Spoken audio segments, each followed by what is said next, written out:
Of course, we cannot bring these issues forward without your generous support. For advertising opportunities, feel free to contact 440-3234. Supporters may also donate to the Cut Deep platform through checks or ATH Mobile to 4440-3234. Donations will be kept confidential. Send words of encouragement, comments, leads, and social concerns. We say thank you to our donors that continue to support us this season. We're grateful for your support. Thank you to our viewing audience and our supporters for watching and sharing our content weekly. Cut Deep airs every Tuesday at 8 p.m. live via our Facebook, YouTube channel, and 90.9 FM. Tonight we have the Honorable Stacy Mehta with us. I have dubbed him the Minister of Bragadam. He's the Deputy Speaker of the House of Assembly and at-large representative.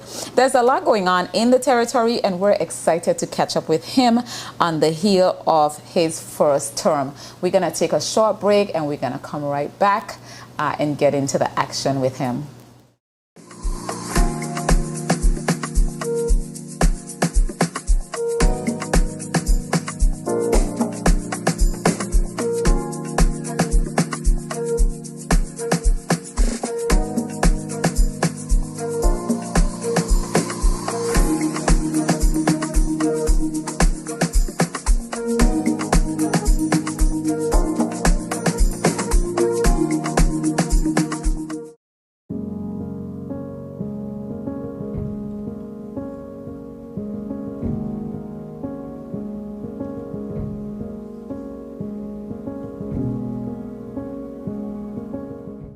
Welcome back to Cut Deep. It's a new episode tonight. We're happy to have the Honorable Stacy Mehta here sitting in with us. We're going to jump right into the questions. Of course, the first thing we always do is encourage or welcome our guests to introduce themselves. Although we know them or may think we know them, I always give them that opportunity to do so. He's blushing. He always loves to be in my presence. No, I'm actually blushing. I'm like, you said we were going straight into questions. I was like, you're not going to even give me an opportunity. Sure. Then I thought, yeah, we need to do the introduction. So. Hi, Cindy. Good evening. How are you doing?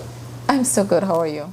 You intend to behave tonight, right? No. I'm the host. I'm the boss.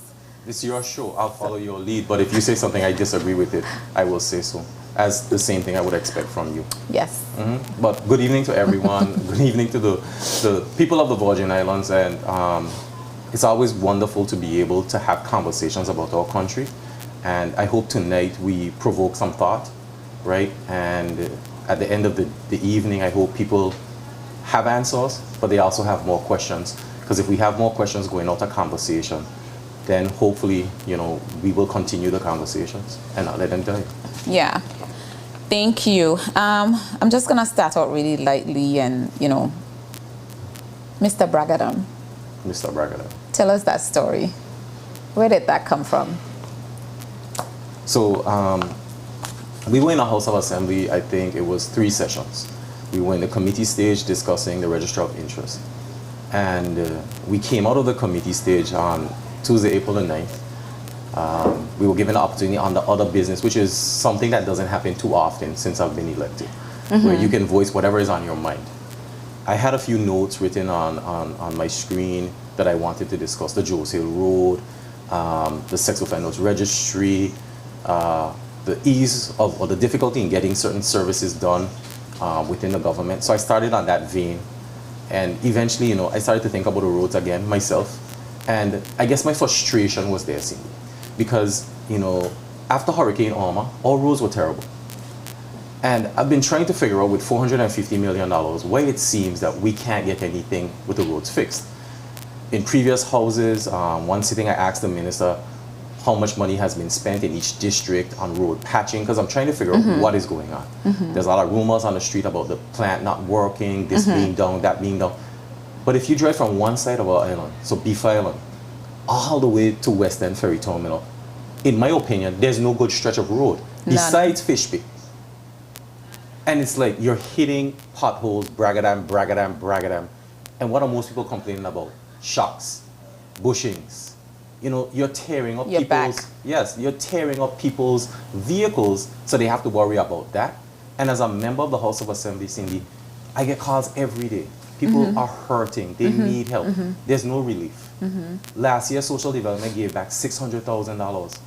And all they have to do is go back into the act. Cabinet can make a decision to give people who've already maxed out more to increase the amount. But here we are sitting in the House of Assembly for 3 sessions, and I'm questioning, what are we doing? So that was the rise emotion within me, which is bragadam, bragadam, bragadam, front and gone. Because my colleagues on the other side, except for the Deputy Premier, if they hit a pothole, the taxpayers' money is paying for that front end. Yep. But that family who has to choose between the groceries and the rent and the this and the that, it just seems like, One are we more really thing. hearing Yeah. their cries about this? Yeah. So Yeah. that was the moment. The moment was, Yeah. you know, I've been here for almost a year now. I've been having conversations in the back, having conversations on the floor, but they're not hearing Yeah. me. And I put it out because I wanted to see, because I know the public doesn't listen to the House of Assembly. Maybe someone might hear what it is I'm saying, so then people wouldn't think that I, Stacy Mehta, am so removed from how everyone else feels. Because if my truck falls in a pothole, that's my bill. So I understand. Well, that's one of the things, right? People feel like, you know, the people that we elect, you get in the House and all in a sudden you're so removed from what people are feeling, and you know, you try to express and it's like they're in la la land, you know, and you're wondering, well, what created that immediate Change. separation? You know what I mean? So you are getting compliments that has been your most powerful speech. Well, we'll say to date, but I expect more from you. That's just that simple. I appreciate the challenge. But you know, on top of your speech, I think Brent did the song, and that pushed it even further, and it piqued people's interest even more. So, you know, right after the song went out, then there was a second push out of your speech in the House of Assembly, and that helped it to go where it needed to go. So now you're the Minister of Bragadam. Okay, what's the You've responsibilities for refreshed. those, for that ministry? You get the roads fixed, so we don't have to go Bragadam. I appreciate it. Do you think you can I make think something happen? I think I can continue to agitate it. And going back to what you said, if I say I feel removed from my colleagues within the force here, where I'm telling them, are you not seeing what is going on in the Yeah. country? And they constantly seem to think everything is okay. Yeah. Or, you know, the wrongs are acceptable. And I don't agree that we should feel that everything that we have that we need to fix can be fixed one time. No, But we can absolutely still not. try to fix some of the Yeah. things. And I just did not feel coming out of the force, standing finance, we were discussing budget, and watching SAPs being passed in the House for additional funds, hearing all the statements in the House. I felt it was just a lot of talk. And you know, as an educator, we would always say, if you have chalk and talk, you're just writing and standing up in front of children and you're just talking, Yeah. then you're not educated. Yeah. So in my opinion, what I felt like I was just going in a class, the House of Assembly, so people are getting up there talking. To hear themselves. Thank you. So I felt removed from my colleagues. Yeah. It's interesting you said that 600,000 went back from social development to the Treasury last year. I'm not going to really talk about it tonight. I've highlighted it so I could continue it on my morning show tomorrow, because I speak about it every day. We've spoken about it this week. We tried to call the minister for the subject. Of course, he didn't pick up. We called the Honorable Marlon Penn, and he picked up, and we were able to speak to him, because he could give us some light on the situation with social development, what's going on with you know, the cries of the people and the legislation that just can't make it back to the House of Assembly to simply, So you know, why- broaden the areas that they can help persons and the amount in which they can help persons. So you help me, I'll help you.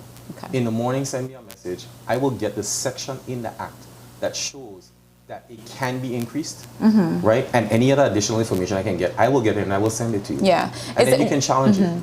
Yeah, Honorable Penn is saying that, you know, really and truly, I'm going to say, is a low-hanging fruit. It's one of those low-hanging course it fruits that is. you can just, and it's literally, we can say it's 2 years sitting there.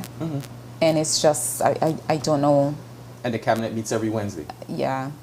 So if you're meeting every Wednesday and having a staff meeting to discuss what is wrong, well, it's and what clearly we can not. do. It's clearly not a priority, or there must be something else in there that's holding it up.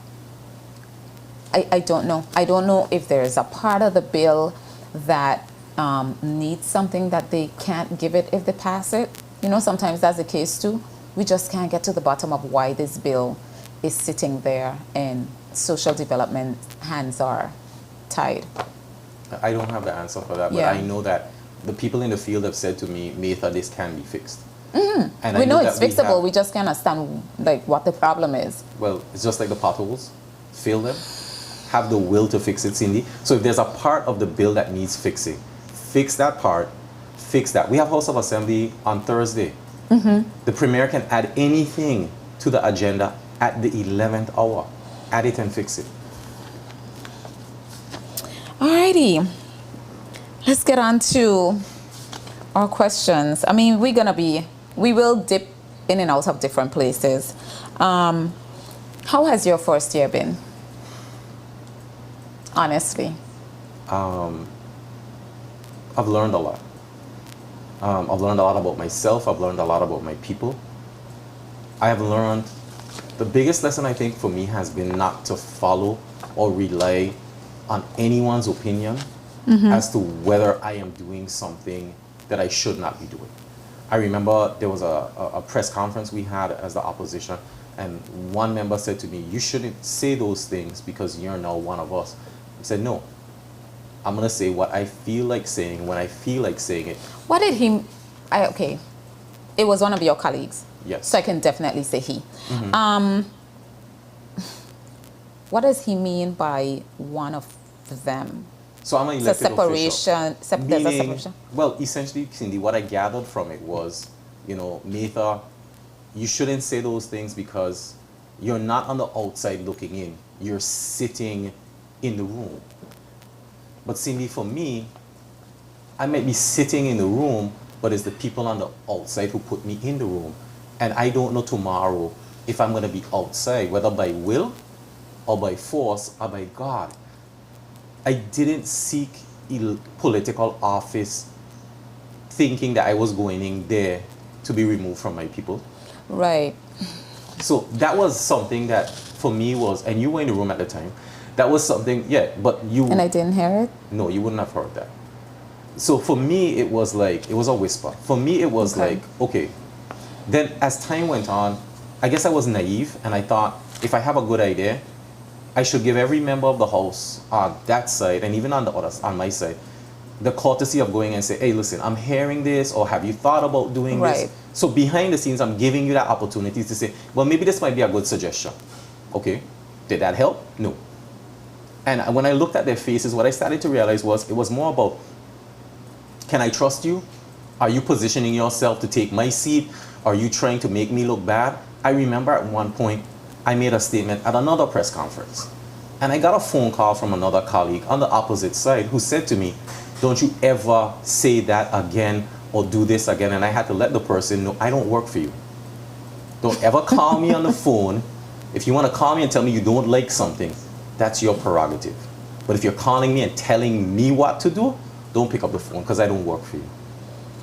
And as time went on during this first year, I've found that I've had to say to people, okay, I'm going to call you out on your BS privately, but I'm at the point now where I'm going to call you out publicly, because I was in Just Van Dyke with Honorable Turnbull once, and we were telling the constituents there that one of our most powerful weapons is embarrassing people. And some of the older heads over there said, no, we shouldn't do that. We're one people, we shouldn't do it. But if I'm talking to you and I'm saying, Premier, just as an example, the rated program, try this. Why is it only our people can cut bush? Why can't we have them learn landscaping? Why can't we beautify the country? Why is it not constant? And he's shaking his head and saying, yes, yes, yes, yes. But then when I walk off, or he walks off, or someone else, there's no action behind it. Then I feel like everyone else out there, even though I'm sitting next to you, I'm supposed to be your colleague, but you're worried, or the others are worried that I'm positioning myself for something. I found a lot of my colleagues, like even when the Premier said that thing on Tola Radio, he called all the members on the opposition and said they want to be Premier, they want to be Deputy Premier. And I think, for me, that's the entire view within the House of Assembly. Everyone is thinking of when their day will come to sit in the chair. And for me, I'm worried that we might not have the chair. Yeah. Well, you know, you're not alone, because I think the entire territory is at the point where that's what we see. From the outside, that's what we see every single day, on the opposition side and on the government side. So right now, we have no qualms in saying we find the entire House of Assembly an absolute failure, because nobody's thinking about the people. It's just about me, power. What am I going to get? Which position am I in? Do I play this card or that card? It's like so obvious to see. Like, we're seeing it and we can feel the ramifications of, well, we're not here about y'all, you know, we hear about ourselves. So but then there is a segment of the population at the end of the day who loves the press releases. They love they love the PR campaigns. They embrace everything that is done. Yeah, that they do. Which Which part of the public is that? Which part of the public? Yeah. Go on social media when a minister or someone from anyone from the House of Assembly, and they do something, or even go on. I wouldn't say it's a good identification of it, but indication of it. But look on the blogs, right? At the end of the day, I know people say people are paid or whatever. You know, I try not to read them. But at the end of the day, if you see something positive, there's always something negative about it. We talk bad about a lot of the members of the House of Assembly in a personal way. We attack them. And I'm not saying that if it's justifiable, fine, Cindy. In a personal way? We can, at times. Okay. You know, and for me, I think if we're going to stick to the topic at hand, stick to the topic. Like, for example, I'll say this to you. If I say something about someone in the House of Assembly, or even publicly, it's not a personal attack. It's a professional statement. I don't think you're doing your job. I don't think you're doing your job well enough. Right. Or I don't think you should be doing that at this time because it's not in the best interest of the country, or it was a poor decision or something like that. But I would say this, I think we've come to the point in this country where our skin is thin. And we can't say things to each other in a critical manner because we get upset. No matter how much we say that's my cousin and that's my brother and this and that family stuff, I don't say it in the House of Assembly because the closest I have to a cousin in the House of Assembly, very, very removed, is Lana. But I get up and it's like, oh, my cause, you know, we's family, we's this, we's that. So you can't offend your family? But we offend each other every day. Exactly. But let's offend each other professionally. So you'd say your first year has been quite the learning curve? The learning curve, yeah. Yeah. And would you say, you know, based on what your expectations were going into the house, are you now disappointed, or you're just having to pivot based on your learning curve?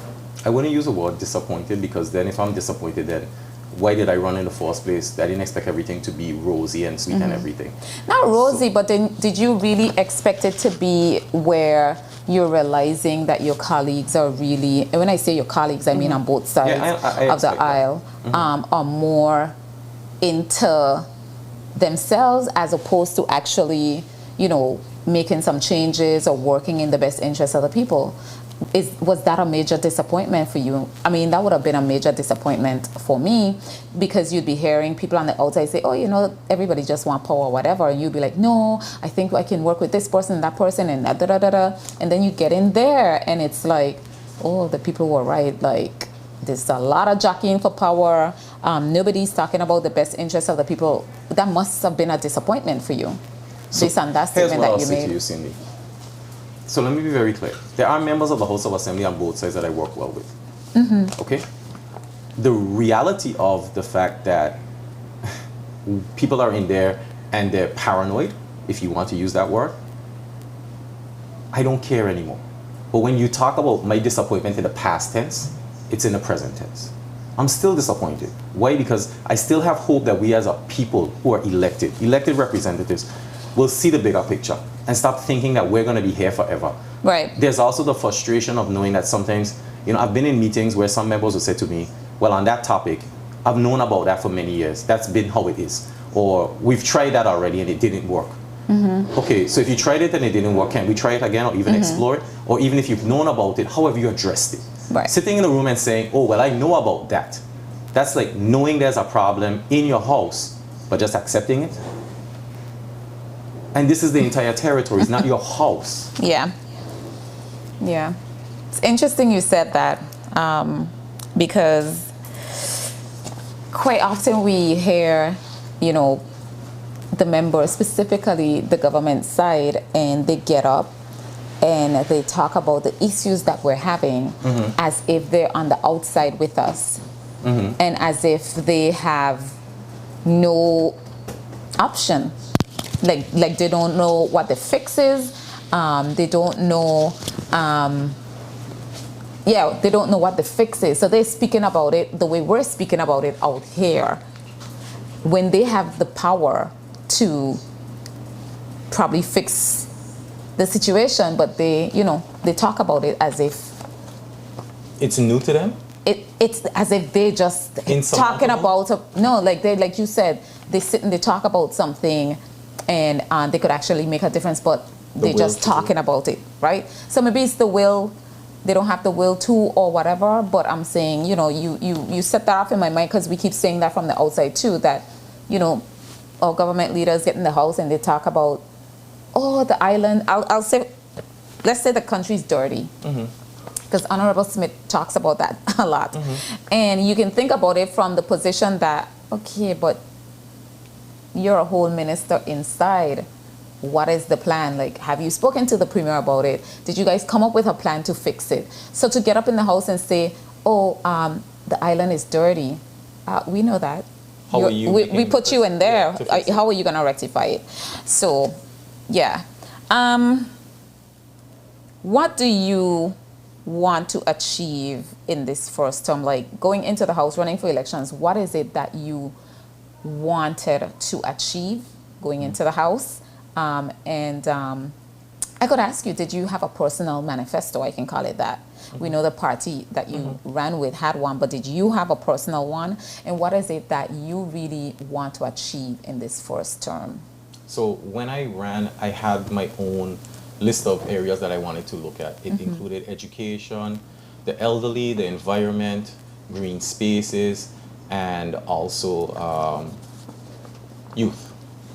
So I've seen some of the things that I wanted to achieve be started on the government side, even like during the campaign, before the government was closing out. Coming out of it right now, Cindy, I started to put a lot of attention on, just like during the campaign, sex offenders registry. I've been asking the premier questions about our environment. How are we spending that money that we're getting for the environment? The government's overall budget and how they're spending the money. I remember bringing up, and it's a topic people are bringing up in terms of the administration complex, the fact that we can save $2 million going down. Overall education itself, I've been pushing, where we talk about how much money education needs, but how are we actually validating that we're going down the right path and we're spending money, even money that's not ours, meaning the government or the country. How are we spending that money in ways that we can say, okay, you know what, we're seeing improvements. Is it make-believe, or is it actual statistics showing us that this is working? Right. So for me, I wasn't able to sit in a seat to be able to do those things. From on the side, what I've been trying to do for the last 11 months, 12 months, is talk about the issues that I brought up during the campaign, because people voted for me based on that platform or those platforms. So I have to continuously talk about those and then talk about other things that become relevant, so people know, well, at the end of the day, Matha spoke about this during the campaign. He's consistently been bringing it up. Right. So at least, I haven't lost the desire or the focus that I had. Right. What is your relationship like with the Minister of Education? Are you able to, sit with her, have meetings with her, share ideas? So the minister and I, presently, we're supposed to have a meeting. Have I sat with her and had conversations? No. Am I able to sit with her with ease and have conversations? No. Am I willing to sit and have conversations with her? I started out being willing to do it. Now I'm a bit apprehensive. There is friction? I think, or is it just maybe the type of person she is? Maybe is she protective of her ministry? Is she one of those paranoid people, you think? I'm not going to call her paranoid. because I haven't spent enough time having conversation with her. Okay. What I would say is that I think I have a strong personality where education and youth is concerned. And as I think you would have known and most of the people would know, when it comes to education, I'm very strong-willed, I'm very pointed, I'm very direct. If the minister is doing something, which I did say to her face to face, if you're doing something and you need my support and I agree with it, I'll do it. Coming out of the election, the minister had an initiative to bring young teachers into the school system. And I told her, when I started teaching, that was exactly what I did. And I would be happy to stand behind her and push it. I've said to the minister, and I've said in the House of Assembly, I have 20 years of experience with youth programs. Lean on me. At one point, I ran the government's after-school program and summer programs. To say that it's been, Maytha, come, let's sit and talk about it, no. Am I still hopeful we'll have conversations? Sure. If the conversations don't happen, I'll continue to do my job in the House, which is to agitate, bring things to light, to push our education system the direction it needs to go. Right. So, that help and that reach across the aisle that the Premier, talks about, that's just more conversation? Well, the Premier would have to answer that question. Right. From me, I know that I can reach across. I can have conversations with the Deputy Premier. I've had conversations and I've done things with the Minister of Health. The Minister of Communications and we will have conversations, although I've been bashing the ministry and the post about the roads and the water. The Premier, I've sat with him a few times, not in his office, but outside, and had conversations with him about different things that I would like to see or would like to help with. But to say it's been, come, let's get it done? No. No. Right. So going back to education then, because I know you're passionate about that, do you see education in the territory going in a decent direction? Is it the full steam ahead? Is that a real thing? Or, do you see progress with education? What is your outlook on education? I think the public school system has some of the best trained teachers of all in the territory. It's sometimes in comparison to private. Yeah, on paper, Cindy, all teachers are trained. I would say this. Am I convinced as an educator that STEAM is working? No. Because art, which is part of STEAM, is not happening in our primary schools. When you look at STEAM is a Montessori system. It comes from Montessori. It's to push. Within America, a lot of them have moved away from elements of STEAM. It began as STEM. We started STEM at YEP in 2016. Do I think it's building on a foundation that we need? No. Because I think we need to go back to the basics. We need to go back to where we did science in classrooms. We introduced technology in classrooms.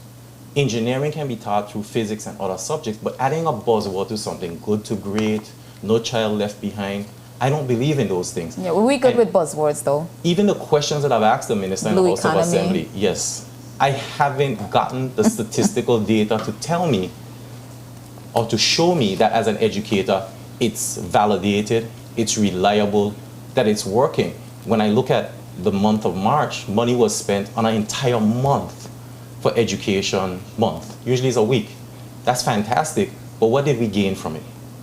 Where are the returns? When teachers are telling me sometimes they don't have basic supplies still, or teachers are now paid more money, which is great, but coming out of it, how are our children benefiting from it? Yeah. Where is special education? Yeah. Where is the technical school in Bargas Bay going? What are we really Can I doing? tell you something? Are we getting rid of the 6th grade? Are our children reading? I asked the minister, are we doing better because of the key stage testing, which is that testing that is done to see diagnostically where our children are? And she told me we're not focusing on language arts and literacy as much. We're going towards the math because it's in STEAM. But how do you move on to something and forget something else? I've asked about evaluations for teachers so that we can see whether or not these teachers are teaching the children. They told me it's coming. It's been a year, Cindy. A lot of money is spent on PR, but I am not convinced. I just had a second thought as to whether I can say this or not, but I'm going to say it anyway. Do you know that the technical school is being sabotaged? And they're literally maybe about to close it willfully? I've heard rumors about it. I did ask the minister in the House of Assembly last month, I think it was a month before, can I get a breakdown of how much money is being spent on the school itself? And what she gave me was a breakdown of the utilities, the rent and everything. But when I said to her I asked, can I have a breakdown of how much is being spent on the programs, automotive, right? The cosmetology program. She told me they don't have that. But then again, going back to STEAM, if you're putting STEAM in the school, wouldn't you say resources were given to the school for this purpose and that purpose? So you would say, okay, each child going to the technical school or any school costs us X amount of money every year for their education. And these are the tests that we've done. So this is the data that says this program is working. So Cindy, yes, I've been told there's a meeting coming up this week, I think it is, or sometime soon, with the minister, with the teachers, with the administrators, to discuss the future of the school. Do I have official word? No, Cindy. Meta, this stuff breaks my heart. It should. Because I've had intimate dealings with the technical school. When I worked at the BVI Tourist Board, we involved them a lot in terms of tourism or culinary and so forth. And I know they do well at that school. Of course they do well. Personally, I believe that the school is being sabotaged. And I just cannot believe that we continue to do this stuff to our young people. Like, we just play with our people's lives because of political gain and how we feel. What's it's about gain by closing a school and stopping children from going to prove that it didn't work. But there is strength in proving that you took something from one place and carried it to the next.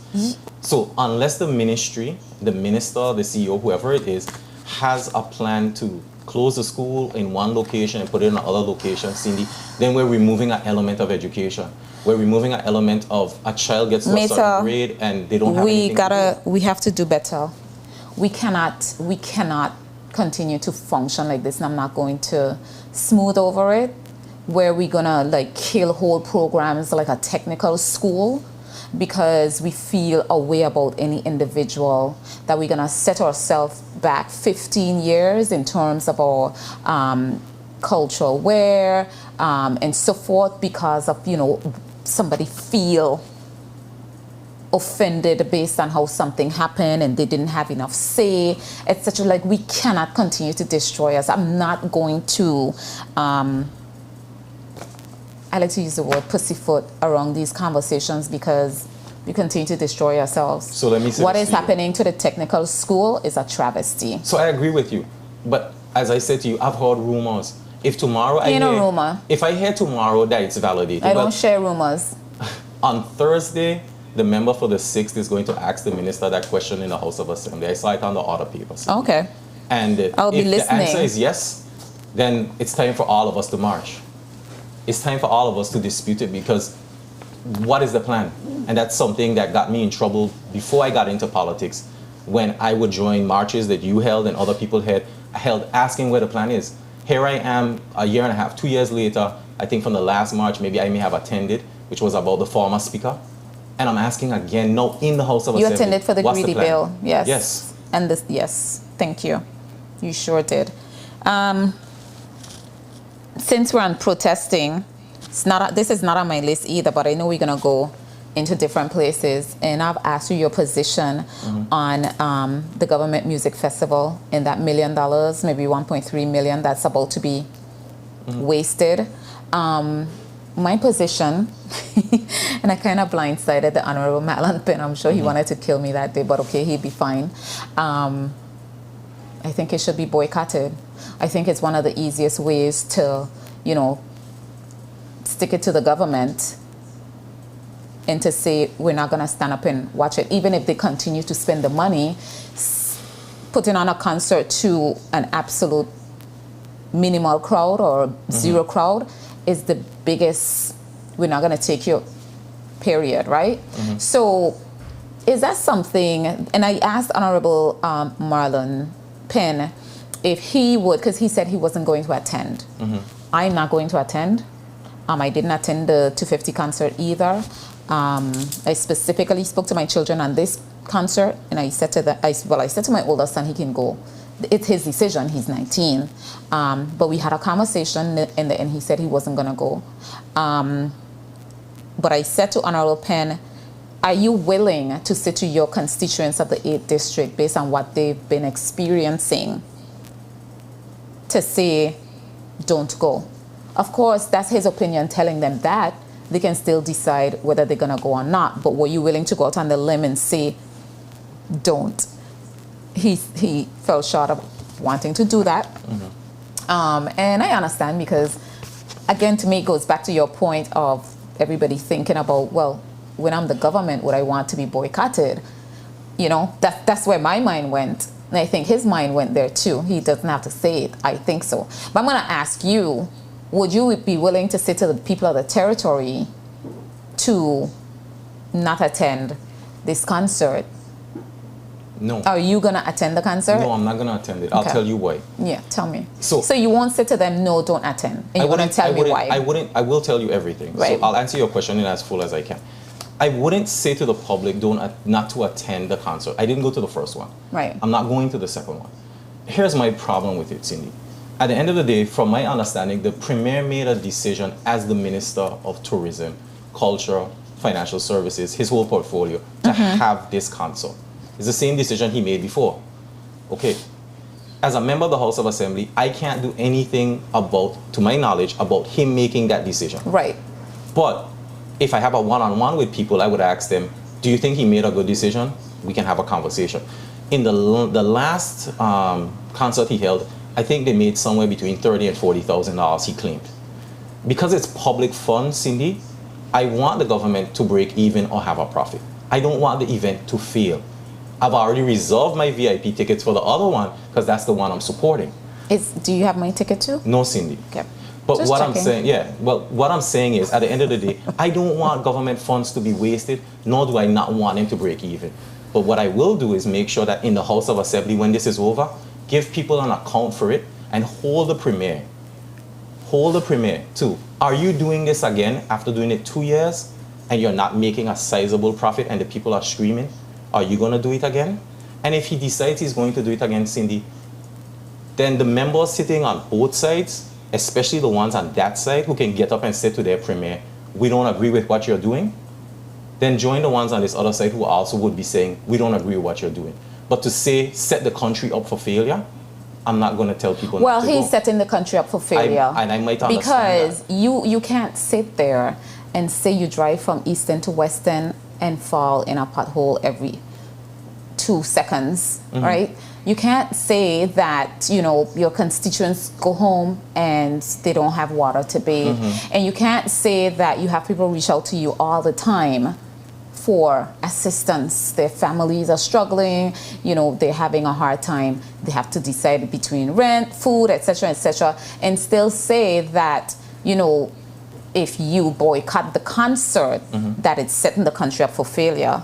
The loss of $600,000 compared to I can't sit here and say our that, loss as humans. Cindy, I can't sit here and say that, because on your radio show, when you called me recently, I said the Premier needs to take that money, fix the roads in his district, help families in his district. So don't you consider him using that money for a party, setting the country up for failure? I do think he's setting the country up for failure with that. So then we have to choose the loss that we prefer. You don't think? I'm also saying to you that the musicians are booked. The money has already been done. They weren't booked before. They weren't booked before. Well, I'm not aware, but in my mind, they're booked, which means we've already made a commitment. So why sit here and say that if I wasn't going to it, because it's not something I'm doing, to tell others to not go to it, to encourage or enhance it becoming a failure? I don't think that's good leadership on my end. Yeah, it is. I'm going to sit on my platform, and I'm not elected. I mean, there are people there are people who think that somehow they elected me at the polls, but I'm not elected. And I'm going to sit on all of my platforms, and I'm going to say that don't go to the concert because the Premier doesn't care whether you're able to feed your family or not. Do not support the concert because the Premier really doesn't care if you have water to bathe tomorrow morning. So he doesn't care if your businesses are failing, but you too, because I don't need to have a conversation with the Premier. You're putting words in my mouth, because what I said to you. So earlier you said to me, if the people protest against, you said Honorable Penn, perhaps if he becomes the governor, becomes in the government, he wouldn't want people to protest against him. Cindy, if I was in the government and people protested against me, I would like it. You know why?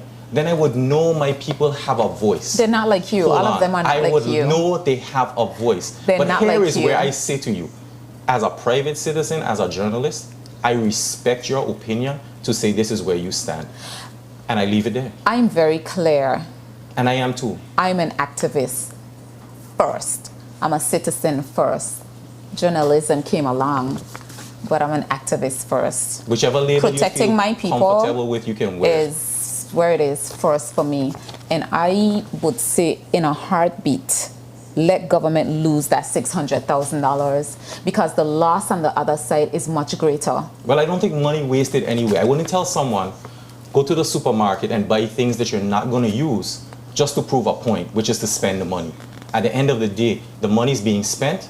I hope it works, but I hope it comes to an end. Wasted money, no matter which way it goes, I don't agree with it. And that's my position. I hope it fails. You've made that clear. Yeah, because it's disrespect to the people. I don't disagree with the disrespect I hope that it part. fails because it's a channel to steal government money, to pass out government money.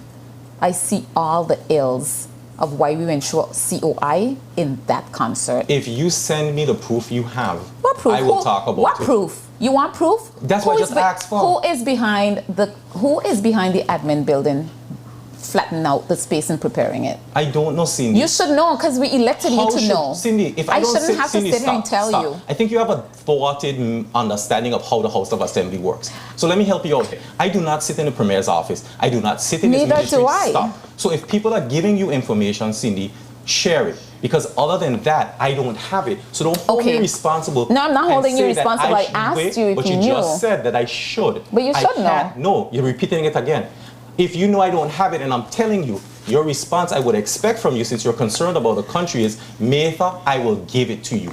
So nobody told you what was going on behind the admin building? I know what's going on, but that's not what you said. You said who's behind it. Which company is behind it laying it out? Why don't you know? But Cindy, how would I know? Do I sit in the Ministry of Tourism?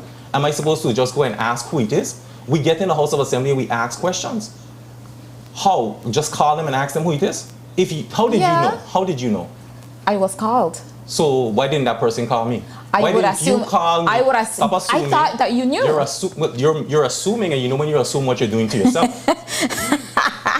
Maytha, I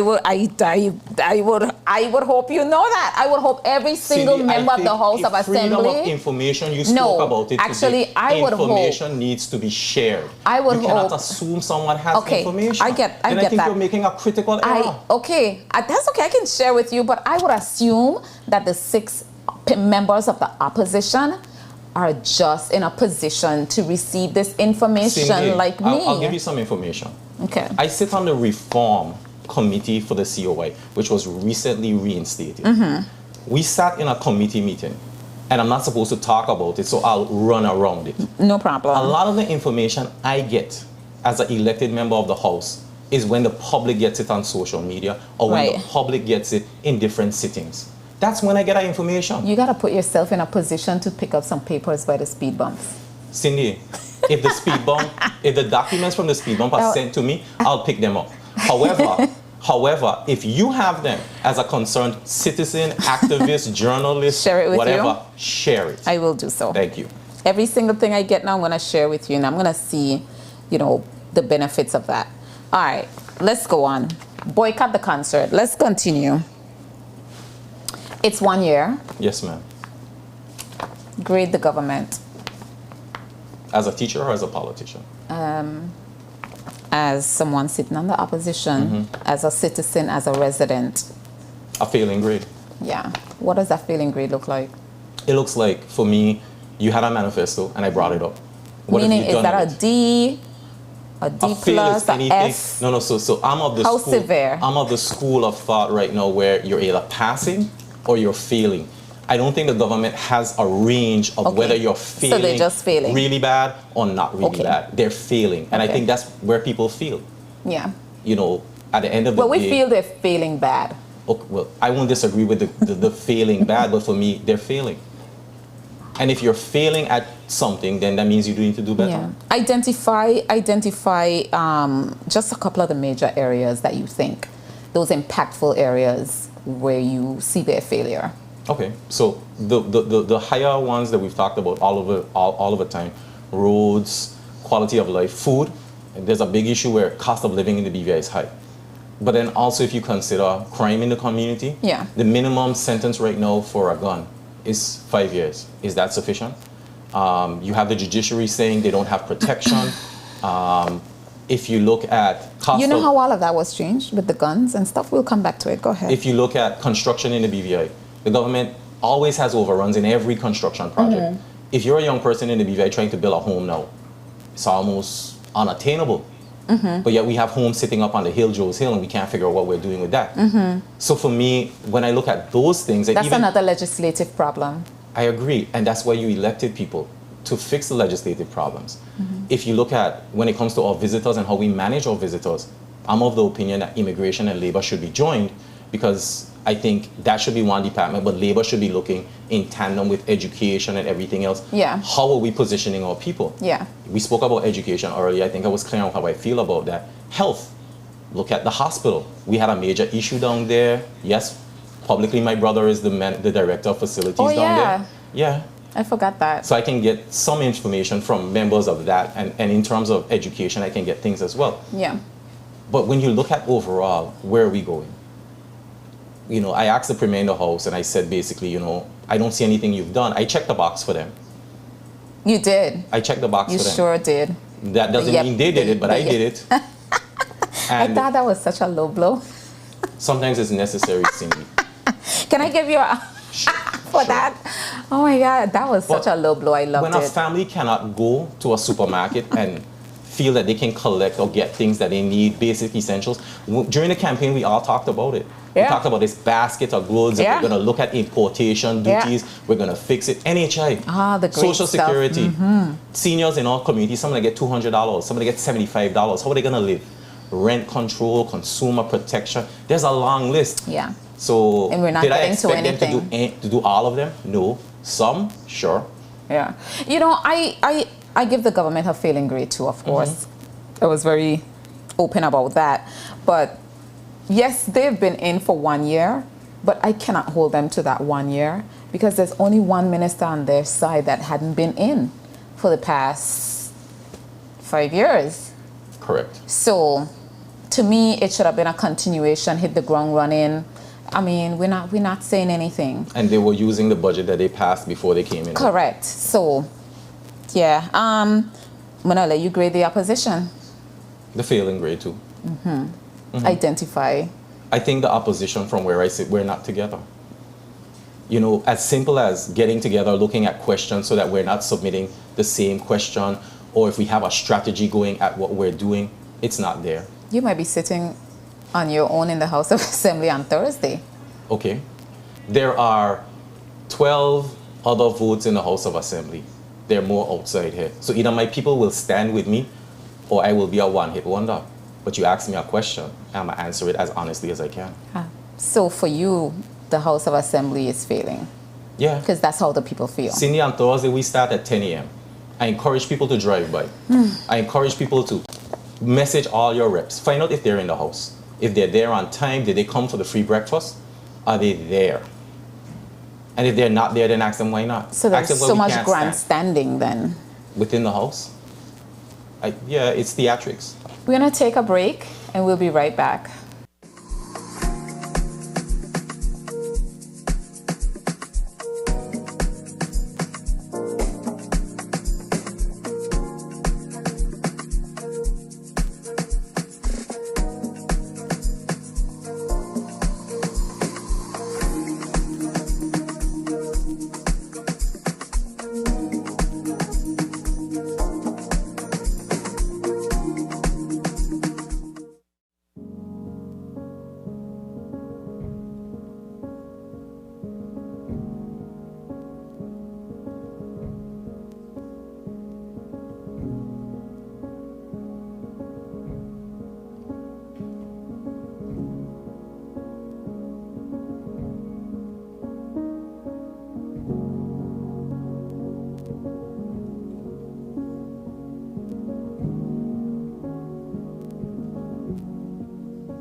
We have the Honorable Stacy Mata here with us. We're having a really good conversation, and that's what I love about him. So we're going to jump right back into it. A term has come up. A term has come up on my day show on Z-Rod, and a caller, he uses the word, or he introduced the term active government. Oh. Yes, Cindy, what happened? You've been listening. I love it. You're Cindy, tuned in. Cindy, I try to read almost every group chat I am in since I got elected. I might not comment on everything. Because if I comment, then I might stir, and then people might be like sending me messages within the chat, and they'll be like, he's disrespectful, he's not responding. But I'm reading. An active government? Continue your question. Yeah. An active government, he suggests, based on what we're facing, that the government is not working, it's not active enough, or not active at all. What are your thoughts here? So an active government would imply, if I'm reading what the gentleman said, and I've heard the commentary, a government that delivers on what it's supposed to do, where the people can see the efforts that are being put in place. Yes, or what we're feeling, because one of the biggest things that is affecting him when he calls in is the immigration issue, the movement of illegal immigrants through the territory, and he's saying that the government is really not doing anything. You can't feel the government at work in any way, and he continues to say we're in trouble, but he's saying we cannot feel the government, the movement of the government. You can't feel anything. What do you think? I would agree with him, because that's exactly how I would feel. I want to zoom in just directly on what he said about illegal immigrants and the movement of people, human rights. In the last House of Assembly, I think it was, I asked the Premier about the Human Rights Commission. And if you notice recently, they've started putting out about it being formed. I think there's somewhere between $180,000 to $200,000 in the budget for it. But it's something that's been in our Constitution since 2007. It hasn't been established. I'm not blaming the present Premier. I'm blaming from him go back. Including him. Why hasn't it been set up? A few years ago, when I was sitting in my office at YEP, a man came to me from an international organization for human trafficking. He said to me, he's aware that we have trafficking in the BVI. You know, people are, like I heard your show, holding people's passports. I've heard of this. And it happens in the BVI. There are persons in our community who are smuggling people. They're forcing women to be prostitutes. They're beating people. They're taking advantage of people. Does it exist? Yes. Should it be stopped? Yes. How do we make it happen? The Human Rights Commission, investigations, forcing it. If we had the energy, and I'm just using the word, that we have to get things done for the COI, to get the other things done in our community, I think we will get somewhere.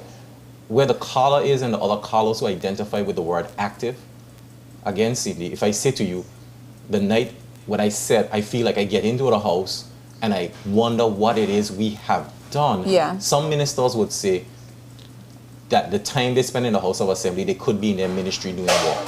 I understand that. But if you're only having House of Assembly meetings every once in a while, why can't you do that? And if you felt an active government, you would feel their concern in their words. We wouldn't be getting up and reading statements, reading press releases, doing all these verbatim. And but yet when you go on the campaign, you throw your speech to the side and you try to connect with your people. So even if it's as simple as active means caring, I don't feel it either. It's very unfortunate. We're gonna go. We're gonna step into the economy. Most of us feel the economy is struggling. Small businesses, big businesses. You see the drop off. As much as the Premier wants to say, you see the drop off, and you can see the villas, overnight tourism, restaurants. You get the numbers coming in to you, but the Premier says we're doing well. Where do you come down? What is it that you're hearing? What is it that you're seeing? What is it that you're feeling? Do you think the economy is moving and that we're doing well? I don't believe we're doing well. I think there's segments of the community that might be doing well, but the overall economy You mean like is not the members moving. of government? That's a possibility, Cindy. Maybe that's another piece of information you have by a speed bump that I need to get. But what I would say is small businesses in the BVI, food and beverage, they're hurting. I think for me, where I see people making money or who is making money, and it goes back to COVID, is the supermarkets. people still have to live, so they're buying food. If you look at Rotom Wholesale, they just did an expansion. That means they're making money, and the chatterboats are buying from them. So they're booming. But when the Premier talks about the economy doing better, he talks about the income that we're getting from financial services. And recently the House of Assembly had a lot to say about cruise tourism. Is there another further drop on financial services? It was down 20%. According to what the Premier said, and I'm going off of the information Understanding he gave is me, down another 20%. he didn't present that. In the House of Assembly on Tuesday, if I can get his statement, I'll have to go and get it. He said that everything is doing well and we're rising and we're seeing improvement. But even with the cruise tourism, what I want to know is, do we have the statistics on how does the mom and pop store benefit from this? We know the taxi industry might benefit, but in terms of like private tours, people like who maybe do hiking, how are the dive operators benefiting? Are the merchants in craft alive benefiting? In my opinion, you can't measure. Norwegian has pulled out of the BVI. Well, what does that indicate? That can't indicate that we're doing as well as we're saying if someone is falling off. I'm just sharing with you because you said you may not know certain things. I appreciate it. Can I get it in writing, please? No problem. Or can you direct me to it? No, I could send it to you right off their website. As we shut down, send it to me. Thank you. I can forward it right now. Because for me, Cindy, again, what I get from the Premier is his prepared statement. He asks his ministry, all of them will ask him to prepare what they need, and that's what they give us. And as an opposition member, I don't sit in cabinet, so I'm not privy to some of these things. So I can't, and I want to publicly say it's not a cop-out. I can only go based on what I have. When it comes to cost of living, I feel it, so I can talk about it. Okay, while we're on the economy, let me just throw in a question here from the public. I bid to ask my brother, Honorable Mather, his opinion on the current state of our historical sites and the experience we present to tourists in a more competitive tourism market. What can be done to improve our tourism? While you think about it, part of the issue with Norwegian, and everybody's quiet about it, well, you know, those who have to save face, they're quiet about it. Norwegian is talking about the experience, their guest experience, some comments that came back from their guests. You know, there's a lot of vagueness, but you do your thing as this commenter is asking about our tourism product. Cindy, every member of the House of Assembly I'm smiling, travels. but it's not a smile like a thing. Good. It's just a painful smile, but go ahead. So every member of the House of Assembly travels. I have been on 3 trips since I got elected, 2 this year. When you travel to conferences, you will usually have an opportunity to enjoy something about the country. Yeah. So you'll get tours maybe or something. Yeah. What I don't understand is how we travel, see things, and don't come back and do it. Yeah. In my personal life, I traveled last year, and I went to a spot where they just had painted rocks, and I thought it was completely absurd. But here I was with other people spending my money, taking pictures by painted rocks. If you look at the BVI, there was the dungeon. I don't know what's going on with that. Yeah. If you look at our historical sites, there is one, I think, there's a Quaker burial ground next to Yep. What are we doing with it? There is an old fort next to, in the Seacoast Bay area. When you look at persons like Seth Graham for higher BVI, he is adding to our He's doing an awesome product. job. Yes, he's adding to our product. But then I go back to this. If you're not providing an experience for your locals, and again, the educator in me comes out where our children can't tour these sites and enjoy these things, then when a tourist comes here, what are they doing? Now, tourists come for different reasons. They come to just unwind, turn off everything, lay on a beach. But if your market, as you're saying, and your customers are saying, you're not providing enough, then the government has an obligation to assist in those areas, because most of our historical sites But isn't it would be that owned by the crown. They would be owned by the government. I mean, when you listen to, well, one, out of this whole Norwegian thing now, people are, you know, demanding to know what the meetings were like in Miami on this trip just now with 100 people, right? Of course, I'm exaggerating. It wasn't 100 people. I'm just trying to say it was a lot that went. But if you listen to the Premier and you look at him, one, I don't even think he knows what the word economy means. One, GDP. I don't think all that is out the window for him. But I think that they actually think that tourists are cattle. Ship them off to the beach, ship them back to the boat. Wouldn't you think?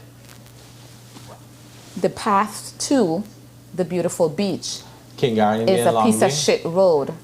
All right? On the way to on those piece of shit road, you got the bush slapping them in the face. But let's get them to the beach, take those pictures, they can share those pictures, and back on the boat.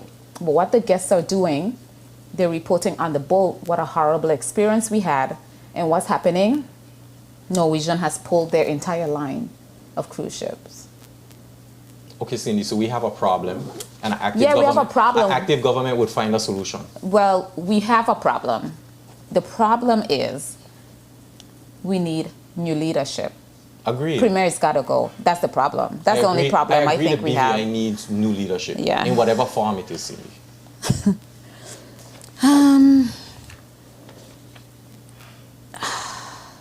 So to answer the person who asked the question, I think more attention needs to be placed on all historical sites, not just for our tourists, but also for our people. It's our history.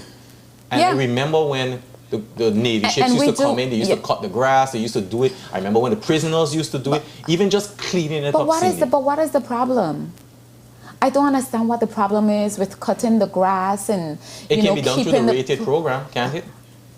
Even down to public works, what is the problem? Because cutting bush was taken from public works. It can't be money. But public works doesn't have resources either. They don't have financial resources. They don't have human resources. Yeah, but the rated program, people are saying, even when they do the work, it takes them 3 months or more to get paid. Correct. So why should they work if they're not being paid? No, I agree. That's something like, what is the problem? Is it that we don't have money?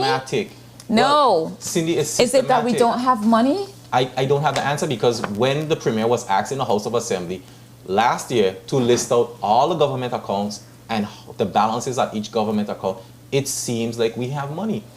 If the government gave back almost $40 million last year unspent, if that money really did exist, which I'm told it did, then how do we have a money problem, Cindy? It comes down to the fact that we have the money, but we're not spending the money. The Deputy Premier said it, and you've quoted it.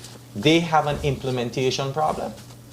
Do you know that the Premier, he boasts on his legacy of his grandfather, and you don't have to say anything. My mouth is good. He boasts on the legacy of being a Premier, like his grandfather was a chief minister. Do you know that they were ready to stone his grandfather out of the house, out of the Lechko, because he wouldn't spend any money? The economy was tanking. People were losing their homes. Did you know that?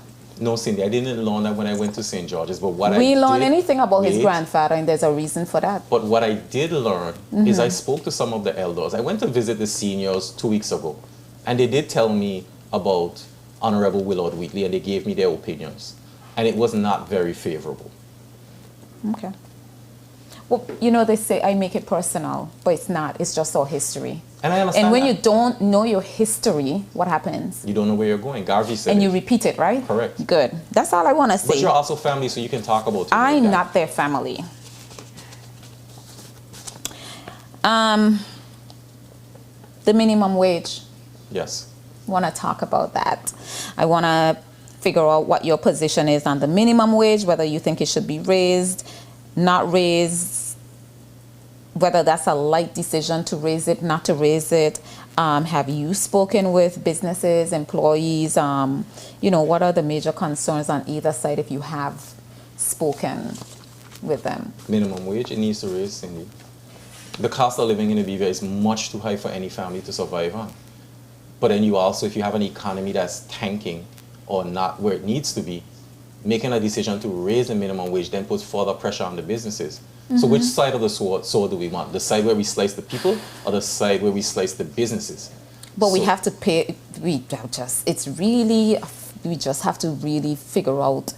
And I think that's where it is. Because both can be sliced and damaged and hurt both sides. So I commend the Deputy Premier for putting something in place, a committee to look at it, and I'm hoping the information coming out of that is something we can use. Businesses that I've spoken to, some of it playing out, we want to pay our people more, And then there are other businesses who said, we don't want to pay our people more. There are people here who are not making minimum wage. Right. How are they surviving? At the end of the day, I would say this to you. It has to increase. By how much, I'm not sure. When it should increase, one has to look at, will we have more businesses in the BVI closing because of it? But at the other side is the social ills that are created when families can't afford to live in our country. Honorable Ronnie Skelter made a suggestion, and I think I could agree with it, because outside of raising the minimum wage, government is going to have to find some other ways as well to give families breaks. Yes. Do you think that maybe we can look at raising the ceiling for the tax? Yeah. I sat right next to him when he said it because I tapped him and I told him, yeah, let's go. Yeah. At the end of this, Cindy, I think we have to make calculated decisions. There are economists in the BVI sitting in government that can say to us how much revenue will be lost. If you remember during COVID, there was a time where you could import, during Irma, you could import a vehicle without it. How much revenue did we lose? Are we able to lose that revenue? Right. So how much money are we going to lose if we drop, let's say, anyone making under 40,000? I don't know. If we raise it and give them more money to spend, they will spend more money in the economy. They will spend it, yeah. Okay, so then that will help the economy and it might help the families. But then if the cost of living is so high, Cindy, how much more they really get? But, you know, I think we're out on a question. Mm-hmm. And I don't expect that anybody can answer because we don't really, well, statistics said that we should call them. So I'm going to give them that. And that's where I sit. Do we really know how many people actually make minimum wage? A lot of people don't, you know. I am aware of that. I know people who in our territory are doing super well. So for me, if you're going to tax the wealthy harder, maybe that's a conversation. People might not like that conversation. But I think in the BVI, we have to have uncomfortable conversations. Absolutely. I agree. Have you, in terms of reaching across the aisle, have you had the opportunity to sit with the minister for this subject and maybe share the views that businesses shared with you, maybe employees? Have you been able to sit with her in a meaningful meeting as it relates to the minimum wage, whether raising it, not raising it, the effects on businesses and the economy, etc.? Were you able to have a sit down with her? The deputy premier? Mm-hmm. I haven't had it, but I can tell you this morning, I had it on my mind to reach out to her about a few things to have conversations about. I want to make it clear, there's no reservations about having that conversation, whether I am reserved about having it or even thinking that she will not have the conversation with me. Okay. I'm going to just jump right back to human trafficking in that situation. We're feeling the effects of it. It seemed to be a growing problem. It's getting worse and worse. Like, how do you feel about it? How do you think that we can begin to even address? So, Cindy, I think I always come from the point of statistics. Yeah. So you have to look at what is happening, the cause of how it's happening. Are our borders so porous that people can come in, whether it's now through the cruise ships or even like recently down Coxie where my parents live, where you had those that come. I understand people are seeking a better life. We all understand that they want to get to the US, but the BVI is where they're ending up. I want to say this again. How many illegal immigrants have we had in the last year? 2 years, 3 years, 5 years? How much money are we spending on them? Which countries are we getting the most of them coming from?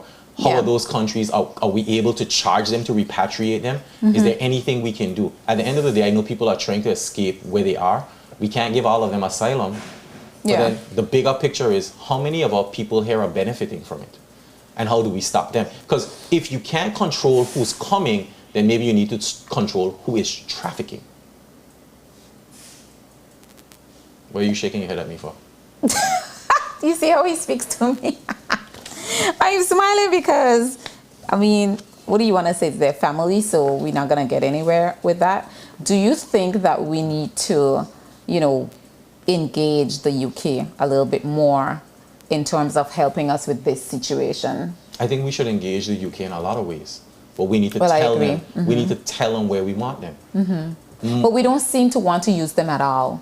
and I had this conversation this morning too, I don't know if you were listening, I find that, quite a few of the overseas territories understand the advantages that they get from being aligned with the UK, and we just see an enemy. So I don't know why. In some of the conferences, I've been to two actually, the one in Trinidad and the one in Turks and Caicos last year. I think other overseas territories are apprehensive with working with the UK. What I think they've been able to maneuver better than us is to direct them where they want them and refuse them where they want them. They see the advantages and they're using them. So, we just see enemies, so we don't even know how to engage. Well, we don't know how to come to the table. I don't think we do, and I know in the House we've asked the Premier unofficially, where did they say this? Can you share the document with us? Were you able to get anything? No. So is it rumor? Is it just a feeling? Is it a gut? No, don't get me wrong. I do believe that there are persons sitting in offices. I remember there was a foreign Commonwealth minister that came here. There were two that I've met so far. One just before election. And when he came here, all he seemed concerned about was the bird sanctuary. Oh, I want to see the birds. I want to see the turtles. Okay, you're not on vacation. You came here to work. Let's get to what we need to get to. The last one that came, he was in campaign mode. And he was like, you guys need to get this done, get this done, get this done. And if the public is aware, the UK was having elections, so we might have a different foreign Commonwealth minister again. Will he come with a different agenda to the other one? I don't know, Cindy. But I think our government is not doing enough of a good job educating the public as to what they are seeing. If there is someone in the foreign Commonwealth office who's pushing an agenda, then I think it's time to call certain things out. But then where the UK might be failing, are they helping us enough with our prison? How many people have been up there to see how it is up there? Right. Have the UK been asked to help us to fix our roads? If they have, and they're refusing, then tell us. Because the UK likes to dwell on our GDP. Before I got elected, I remember after I sat with the Foreign Commonwealth office, and you know what they said to us? Well, your GDP is great. You guys make so much. You guys are wonderful. Why do we need to help you? But don't you think they're right? Look around. But don't you think they're right? Don't I think they're right? Yeah. No. Okay. Because I think paper is one thing, Cindy, and reality is another. So at the end of the day, hold on. At the end of the day, you're seeing that we can do more. And I'm not saying finances. So if you can give us expertise, come in and give us expertise. Come and give it to us. I mean, but we have to request it, but give it to us. I agree. I think their pushback in terms of, but you have a great GDP, meaning we don't need to spend money with you, but maybe there are other areas. Then bring forth those, because I sat in But they're not allowed. There's some kind of friction. Cindy, I sat in a meeting where the Foreign Commonwealth minister was there and the new governor. And we all on the opposition said, and I said it to them, what are we doing after the COI?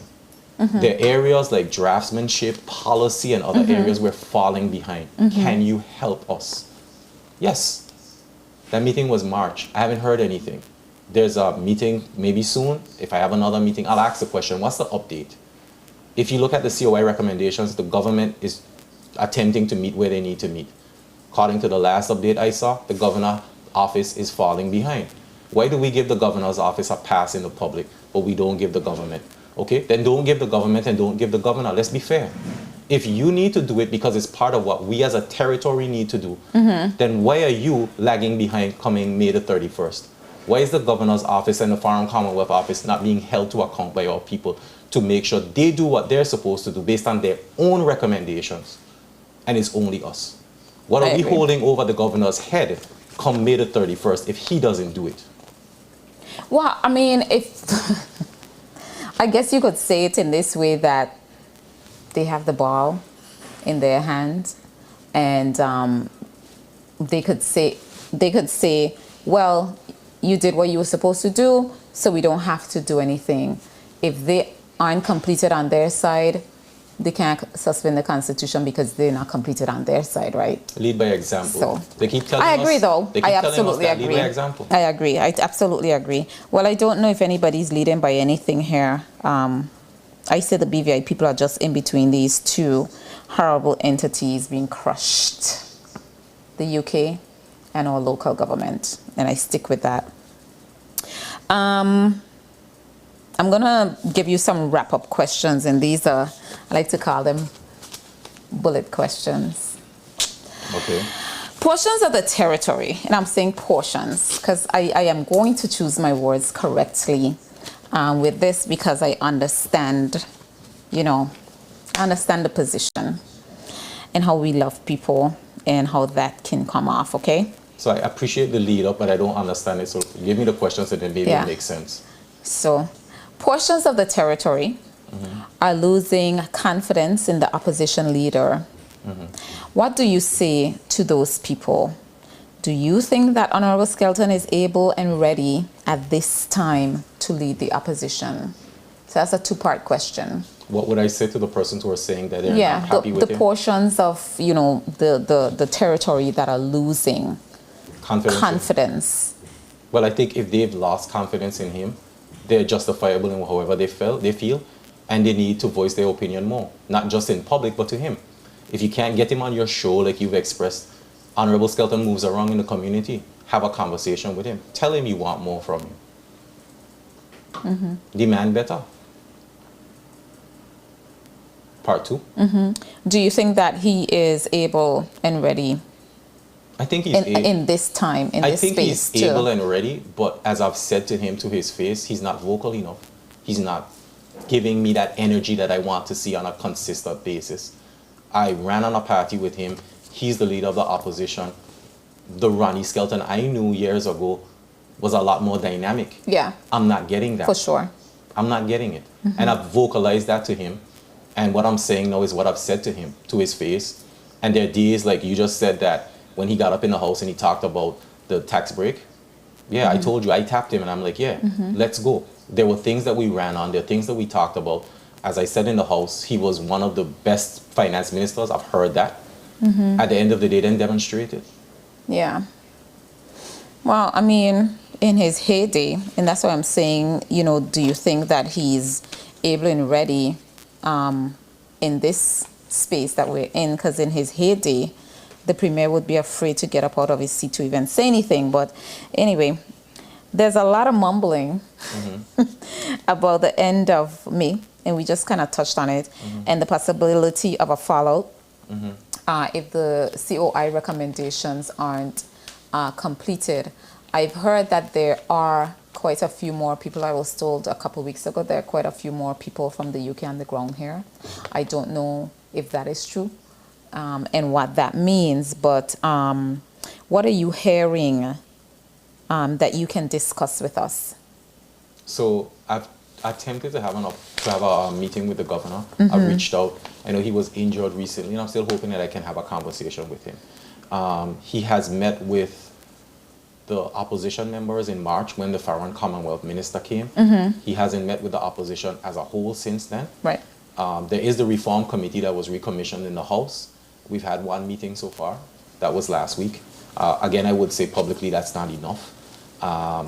What I'm hearing is from the government side and based on the reports that there will be legislative matters that will need to get done. Some matters are tied to other matters. Some are a lot deeper than they originated, and they're negotiating to get them done. They're saying that one of the things is what constitutes completed. So once they know what is completed, and as I alluded to earlier in one of the conversations, is some people might have different opinions. The government seems to be quite positive that they're going to get it done. We have a sitting on Thursday. I think all the members on both sides are committed to getting the legislation that needs to be in place done if we can do it. From my point of view, I'm not rushing anything. I'm not rushing any legislation from my angle and then trying to figure it out after the fact. Right. Get it right, bring it in right, and then move forward. Right. What I'm hearing on the ground, Cindy, from where I am, is we will see what happens. Do I think the UK, and I'm gonna ask this question and answer it, do I think the UK wants to take over the BBI? No. I don't believe it. And I think there's a lot of fear about it. Yeah, neither. I think the UK just wants to see that the effort, maybe they want to see an active government too. And they just want to see that the effort of it happening. I think the COI gave us a lot of things that we knew about, a lot of food for thought. Implementing them is in the best interest of the people. However, there's some of them that may be rushing to do certain things without thinking it out is not something I would advise. Yeah. Okay. Fair enough. How far are you willing to go to stand up for these Virgin Islands? I'm on your show and you ask me questions and I'm answering them. Before I got elected, I would march in the street. I won't march for the non-stop party. I'll march for the school. I'll march for healthcare. I'll march for my seniors. I'll march for fairness for anyone in this community. If the people, I don't want you to march for the concert. You're already not going to Yes, show up, so I'm just you're on saying my that. side already. What I'm saying to you is, if the people of this territory say to me, Matha, I need you to talk about this, and you give me the evidence, Cindy, I'm going to talk about it. And I want the public to know this. If you don't know it, you cannot be prosecuted in the House of Assembly for saying anything. Right. As long as it's not a legal case that is ongoing. So when people come to me and they say, you should talk about the wall, you should talk about this. Yeah. No, I can't. Right. So if Yes. you have that courage, and in other countries they use it, then why not use it? Yeah. So if the people got, frustrated enough with their failing House of Assembly and they, decided that they were going to encircle that one day and they say, Mesa, can you stand with us? I would walk out and stand with him. Wow. They're saying, yeah, we're going to hold him to that, but I know he would. I definitely know he would. Alrighty, I'm going to wrap up with this question. Ready? Hit me. All right. Would you run in the next election as an independent candidate, or are you still party focused? I am people focused. I've told the members of my party next election, I'm going to make a decision to run in whichever capacity that leads me to help my people. What happened last election with fragmented parties, Yeah. the public was clear. There were 7 people and they wanted them to form a government. That didn't happen because there were a lot of egos. There was a lot of, I want this and I want that. But the people told us what they wanted. I didn't run to be a minister. I didn't run for a position or a title. I ran to represent my people as an at-large representative. When you look at some of what is going on, you have members who are ministers. And until the country or the constitution comes to the point where you can run for a position, we all ran to represent people at large or people in districts. Correct. So Cindy, I don't know if I'll run with a party next election. I don't know if I'll run independent. I do intend to run as of today. If I run at large and I run independent, maybe the people will know my voice better then, and maybe they will choose. But to have been the highest vote getter for people who don't understand how politics in the BVI works, and to be sitting on the opposition where people are saying to me, I had hope for you, you should be doing more, you shouldn't be doing more. I want to publicly say that if there was more I could do, Cindy, I would do it. Yeah. But I am sitting on a side where I have to ask, beg, probe for information. I have to agitate, embarrass in order to get action sometimes. And the politics in the BVI has become, in my opinion, so toxic that if I'm not wearing your political colors, you can't stand with me. You're the enemy, basically. I've never felt in the BVI like I wasn't part of the BVI until 2023 when I ran. Before that, I was good enough to raise people's children, advise them. I was Joyce and Barry's son and Aaron's brother and the family that grew up in Longbush, Low Estate, wherever. I was that little half-white boy. But on that day, I became an enemy to people because I wanted to sit in a seat that they felt was only something for their cousins and their families. And for those who had faith in me and voted for me, every day, I know why you sent me there. That's it. Nita, I can't help but love you. I have to love you too because, my household would be against me. Because they matter. Yes, they matter. And they love Meta. So I just have to kind of toe the line sometimes, on this matter. But behave yourself. No. Because You didn't. I wasn't elected to behave myself. You know what I mean. Do what you have to do for the people. I will, and I will make mistakes. Yes, you will make mistakes. You won't get in our crosshairs for making mistakes because everybody makes mistakes. But we know what a mistake looks like, and we know what it looks like when you're not working in the best interest of the people. So I want to thank you for being on. I think I'm probably going to have you on again because there's some questions that I didn't ask that I really want to have conversations with you on, but we'll see as we get further down into... Send me an email with him. No. You know I don't send out questions. You know I don't send out questions at all. That's funny. So maybe I'll see how the season go, and if we can get you back on, and hopefully you're available. Thank you for being here. Thank you for always, taking up the opportunity to have the public conversation with the people. When we call you, you do answer. We didn't mean to eliminate your name. We were just popping off of our heads, when you're in that position. Sometimes everything doesn't flow and come out and come through, but you understand. Thank you guys for tuning in. Once again, next week we're going to be back. We have another dynamic guest next week. Hopefully we don't have to switch guests around because we've switched this guest around quite a bit. But he should be sitting in that seat next week, and we are excited about having him. So until then, I'll see you next Tuesday for another episode of Cut Deep. I'll be with you tomorrow morning on Zero at 9 o'clock, 103.7. We'll be live on our Facebook page as well. So tune in. The conversation continues tomorrow morning. Thank you and have a good night.